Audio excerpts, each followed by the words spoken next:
Hello students, welcome to PPC. आज हम इस वीडियो में एमसीक्यू डिस्कस करने वाले हैं बच्चों 11th क्लास के लिए चैप्टर 2 में फिजिक्स। राइट, प्लेलिस्ट मैंने यहाँ पर मेंशन की है एमसीक्यू फिजिक्स 11th के लिए। हमारे चैनल को जल्दी से आप सब्सक्राइब कर दीजिए ताकि आने वाली वीडियोस जो एमसीक्यू पर हम बनाने वाले हैं वो आपको अपडेट में मिलती रहें। सो ज़्यादा टाइम वेस्ट ना करते हुए हम आगे चलते हैं, फर्स्ट एमसीक्यू पर चलते हैं और अच्छे से डिस्कस करते हैं। आप हमारे साथ साथ ऑप्शंस को सेलेक्ट करने की कोशिश करें और सभी क्वेश्चंस को अटेम्प्ट करें। फर्स्ट एमसीक्यू देखेंगे बच्चों, क्या दिया हुआ है यहाँ पर। The number 2.745 and 2.735 on rounding off to three significant figures will give. यानी हमें थ्री सिग्निफिकेंट फिगर्स तक इन दोनों को राउंड ऑफ करना है, यानी हमें यहाँ पर 5 को ड्रॉप करना है। राइट, तो ऑप्शन 2.75 2.74 होगा, यानी ऑप्शन ए होगा, बी होगा, सी होगा या डी होगा। यहाँ पर अच्छे से हम इसे राउंड ऑफ करना सीखेंगे। राउंडिंग ऑफ के अपने रूल्स होते हैं कुछ। राइट, सिंपली ऐसा नहीं है कि 5 को हटा दिया और पहले वाले को हमने रेज कर दिया 1। ऐसे रेज नहीं होता है। यानी अगर हम 5 को यहाँ पर ड्रॉप करने वाले हैं तो हम देखते हैं 5 के आगे क्या कोई नंबर है। यानी अगर 5 के आगे कोई नंबर है नॉन जीरो, यानी जीरो से अलग कोई भी नंबर है, सो हम उससे पहले वाले एक जो नंबर है उसको एक रेज कर देते हैं। लेकिन यहाँ पर 5 के आगे कोई नंबर रिटन नहीं है, यानी 5 के आगे कोई नंबर ना हो या फिर 5 के आगे जीरो हो और हमें 5 को ड्रॉप करना हो। सो उस केस में कुछ रूल्स हम यूज करते हैं, उन्हीं के अकॉर्डिंग यहाँ पर जो आंसर आएगा बच्चों जल्दी से गैस कीजिए।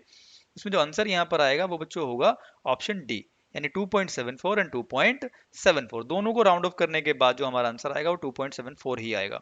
अब देखते हैं कैसे आएगा रूल्स के अकॉर्डिंग। यानी अगर हमें 5 को ड्रॉप करना है और 5 के आगे या तो जीरो है या फिर कोई नंबर नहीं है, सो उस केस में हम देखते हैं 5 से पहले वाला जो नंबर है वो इवन है या ऑड है। अगर इवन है तो हम उसको एज इट इज रहने देते हैं, रूल्स के अकॉर्डिंग है। अगर वो ऑड है सो हम उसको एक रेज कर देते हैं, यानी जैसे 2.74 है तो 5 से पहले यहाँ पर 4 है तो वो इवन है। इवन को हम एज इट इज रख देंगे, यानी ये राउंड ऑफ होने के बाद हो जाएगा 2.74। लेकिन 2.735 के केस में 5 से पहले 3 आ रहा है, that is odd. So odd के केस में हम उसको एक रेज कर देते हैं, एक नंबर रेज कर देते हैं। तो इसका आंसर भी क्या आएगा बच्चों 2.74। यहाँ पर हिंट्स में दोनों रूल मैंने मेंशन कर दिए हैं, आप अच्छे से इसको देख लें। Moving to next question, the number of significant figures in 0.068000, यानी यहाँ पर हमें नंबर ऑफ सिग्निफिकेंट फिगर्स बताने हैं बच्चों। जल्दी से ऑप्शन देखिए और जल्दी से बताइए इसका ऑप्शन क्या होगा, करेक्ट आंसर क्या होगा, जल्दी से गैस कीजिए। 0.068000, यानी यहाँ पर जो सिग्निफिकेंट फिगर होंगे वो बच्चों क्या होंगे, वो होंगे 5। राइट, हिंट में चलते हैं, देखते हैं कैसे होंगे 5। यानी इन 0.06800 में 68 and 3 zeros are significant. Right, 6 से पहले जो दो जीरोज हैं, एक पॉइंट के पहले और एक पॉइंट के बाद, वो दोनों सिग्निफिकेंट नहीं होंगी क्योंकि ये लीडिंग जीरोज हैं। Leading zeros are never significant, चाहे वो पॉइंट के बाद हो चाहे वो पॉइंट से पहले हो। यानी लीडिंग जीरोज का मतलब है कि उन जीरोज से पहले कोई नॉन जीरो डिजिट नहीं है। राइट, जितनी भी पहले जीरोज होती हैं किसी नंबर में वो सारी की सारी सिग्निफिकेंट नहीं होती। सो यहाँ पर, और नॉन जीरो नंबर तो हमेशा सिग्निफिकेंट होता ही है, तो 6 8 तो हमारे सिग्निफिकेंट होंगे ही। अब 6 8 के बाद 3 जीरो सिग्निफिकेंट क्यों होंगी। टर्मिनेटिंग जीरोज बोलते हैं हम, किसी भी नंबर में लास्ट में जो जीरोज होती हैं उनको हम टर्मिनेटिंग जीरोज बोलते हैं। वो यहाँ पर सिग्निफिकेंट इसलिए हैं क्योंकि इस नंबर में पॉइंट है, यानी डेसिमल पॉइंट है। अगर इस नंबर में डेसिमल पॉइंट नहीं होता तो टर्मिनेटिंग जीरो भी सिग्निफिकेंट नहीं होती, उस केस में सिर्फ 6 और 8 सिग्निफिकेंट होते। तो यहाँ पर क्योंकि इस नंबर में डेसिमल पॉइंट है इसीलिए 6 8 के बाद 3 जीरोज भी सिग्निफिकेंट होंगी। और इस तरह से जो मैंने अंडरलाइन की हुई है यहाँ पर, ये 5 डिजिट्स हमारी सिग्निफिकेंट होंगी। इस तरह से इसका आंसर बनता है 5। Right, moving to next question, the mean length of an object is 5 centimetre, which of the following measurement is most accurate. यानी यहाँ पर कोई लेंथ है जिसकी जो मीन लेंथ है 5 सेंटीमीटर आती है, और इंडिविजुअल मेजरमेंट हो सकती हैं ए बी सी डी। यहाँ पर जैसे दी हुई है 4.9 centimetre, 4.805 centimetre, 5.25 centimetre, 5.4 centimetre. So accurate का मतलब है बच्चों यहाँ पर कि कौन सी मेजरमेंट इनमें से, individual measurement which is very close to 5 centimetre. So यहाँ पर जैसे कि हमें देखने से भी पता चल रहा है 4.9 centimetre is very close to 5 centimetre, so option will be 4.9 centimetre.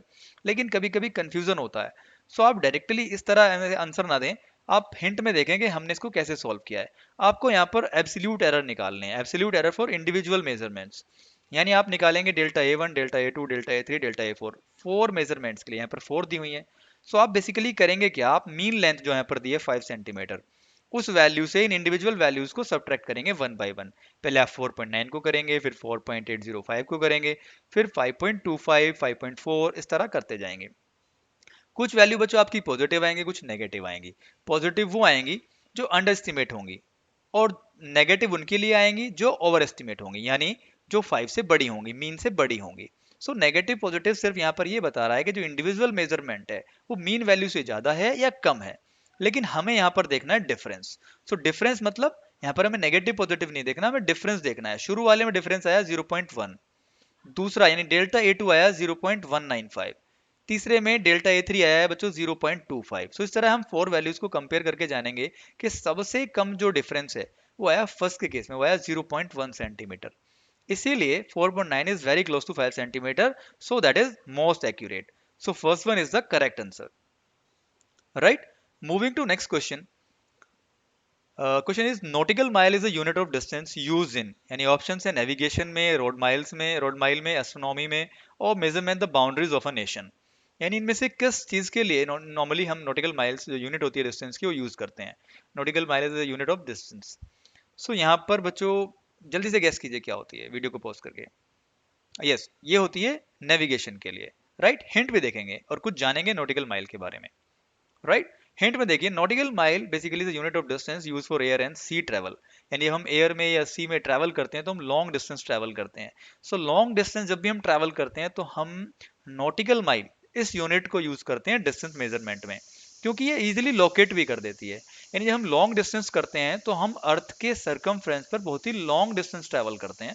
सो उससे हमें लोकेशन में या नेविगेशन में इजी रहता है समझने के लिए कि किसी ऑब्जेक्ट की या किसी प्लेन की या किसी शिप की पोजीशन क्या है, यानी according to latitude and longitude. यहाँ पर 1 नॉटिकल माइल में आप देखेंगे 1852 मीटर्स होते हैं, राइट। और 1 नॉटिकल माइल में 1.151 रेगुलर माइल्स होते हैं, रेगुलर यानी रोड पे जो हम माइल्स मानते हैं, right.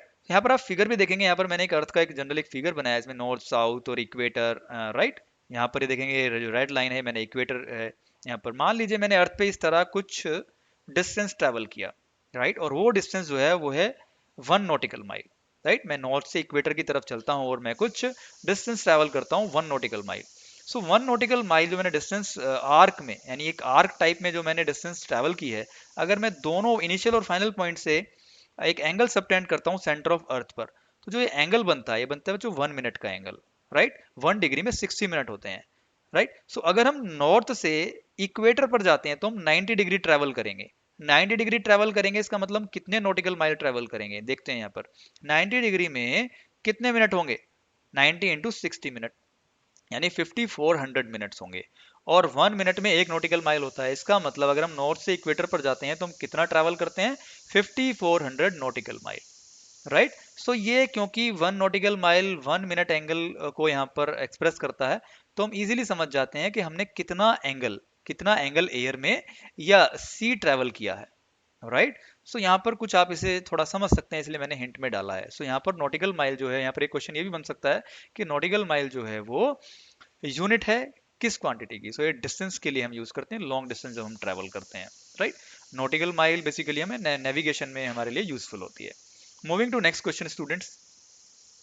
1 nanometre is equal to, यानी 1 नैनोमीटर में कितने मीटर होते हैं। यहाँ पर ऑप्शन में देखिए 10⁻⁻6 मीटर, 10⁻8 मीटर, 10⁻⁹मीटर और 10⁻⁵मीटर। सो ये तो नॉर्मल एक कन्वर्जन ऑफ यूनिट पर बेस्ड क्वेश्चन है, डायरेक्टली हमें याद करना है। 1 नैनोमीटर में बच्चों 10⁻⁹ मीटर होते हैं। सिमिलरली बहुत सारे क्वेश्चंस यहाँ पर बन सकते हैं, जैसे 1 मिलीमीटर में कितने मीटर, 1 माइक्रोमीटर में कितने, 1 एंगस्ट्रॉम में कितने मीटर, 1 पिकोमीटर में, 1 फेम्टोमीटर में, सभी आप याद कर लें ताकि इस पर बनने वाले हर एक क्वेश्चन को आप इजिली कर सकें, right. Moving to next question. 1 kilometre is equal to how many miles, यानी रेगुलर माइल्स की बात कर रहे हैं, नॉटिकल माइल्स की बात नहीं कर रहे। तो यानी 1 किलोमीटर में कितने रेगुलर माइल्स होते हैं स्टूडेंट्स। 0.85, 0.5, 1.7, 0.62। तो यहाँ पर बच्चों ये डायरेक्टली आप याद कर सकते हैं, 1 किलोमीटर में 0.62 माइल्स होते हैं, 0.62 माइल्स होते हैं students, right. Moving to next question. Bar is the unit of, यानी बार जो है, बार किसकी यूनिट है, टेम्परेचर की यूनिट है, हीट की यूनिट है, एटमॉस्फेरिक प्रेशर की यूनिट है, या फिर करंट की यूनिट है बच्चों। सो बार किसकी यूनिट है, बार टेम्परेचर की नहीं है, हीट की नहीं है, करंट की नहीं है, बार है एटमॉस्फेरिक प्रेशर की यूनिट। एटमॉस्फेरिक प्रेशर की यूनिट कुछ और भी हैं काफ़ी सारी, जैसे टॉर है, एटीएम यानी एटमॉस्फेरिक प्रेशर है, पास्कल है, newton per metre square, MM of H G column. इनमें रिलेशन भी होता है, राइट, वो सब आप याद कर सकते हैं अच्छे से। तो क्वेश्चंस यहाँ से काफ़ी कुछ बन सकते हैं, इनमें इनमें से कोई और यूनिट भी यहाँ पर मेंशन हो सकती थी। सो आप सभी यूनिट्स को अच्छे से एक बार देख लें। Moving to next question, which of the following are not a unit of time, यानी इनमें से कौन सी यूनिट टाइम की नहीं है। Second, year, parsec, light year. So second और ईयर तो जनरली हम जो टाइम को हम एक्सप्रेस करते हैं सेकेंड में भी करते हैं, ईयर में भी करते हैं। परसेक और लाइट ईयर, इनमें जल्दी से गैस कीजिए बच्चों, इनमें से कौन सी यूनिट टाइम की नहीं है, राइट। देखा जाए तो दोनों यूनिट ही टाइम की नहीं है बच्चों यहाँ पर, यानी परसेक और लाइट ईयर दोनों ही टाइम की यूनिट नहीं है, दोनों ही इनफैक्ट डिस्टेंस की यूनिट हैं। Parsec light year both are the units of distance. One light year में 9.46 into 10 raise to power 15 metre होते हैं, वन पर सेक में 3.1 into 10 raise to power 16 metre होते हैं। सो पर सेक और लाइट ईयर दोनों ही टाइम की यूनिट नहीं है, दोनों ही डिस्टेंस की यूनिट है बच्चों, right. Moving to next question, what is the use of thin strip at the back of vernier calliper. Vernier callipers तो आपने देखे होंगे अच्छे से लैब में, नहीं देखें तो हम आपको यहाँ पर पिक्चर में दिखा देंगे। तो उसमें एक पीछे यानी बैक में एक स्ट्रिप होती है, राइट, इसको हम प्रोंग भी बोलते हैं। सो उसे हम यूज करते हैं for measuring internal diameter of a beaker, for measuring depth of a cylinder, for measuring diameter of a hollow cylinder, और नन ऑफ दिस। सो यहाँ पर यानी जो वर्नियर कैलिपर के एंड में जो एक स्ट्रिप होती है बैक में, वो हम यूज करते हैं बच्चों, जल्दी से गेस कीजिए, वो हम यूज करते हैं for measuring depth of a cylinder, right. हम डेप्थ के लिए यूज करते हैं। देखिए आप हिंट में देखिए, एक इस तरह का वर्नियर कैलिपर है, तो यहाँ पर जो लिखा हुआ है लास्ट में डेप्थ मेजरिंग प्रोंग, राइट, ये रहा यहाँ पर, ये एक स्ट्रिप होती है, इसको हम बोलते हैं डेप्थ मेजरिंग प्रोंग। इसको हम यूज करते हैं डेप्थ मेजरमेंट के लिए, चाहे हम सिलेंडर की मेजर कर रहे हो, चाहे किसी बीकर, चाहे किसी वेसल, किसी की अगर हम डेप्थ मेजर करते हैं, सो हम यहाँ पर पीछे जो प्रोंग है डेप्थ मेजरिंग प्रोंग, इसको यूज करते हैं बच्चों, right. Moving to next question, the circular scale of a screw gauge has 200 divisions.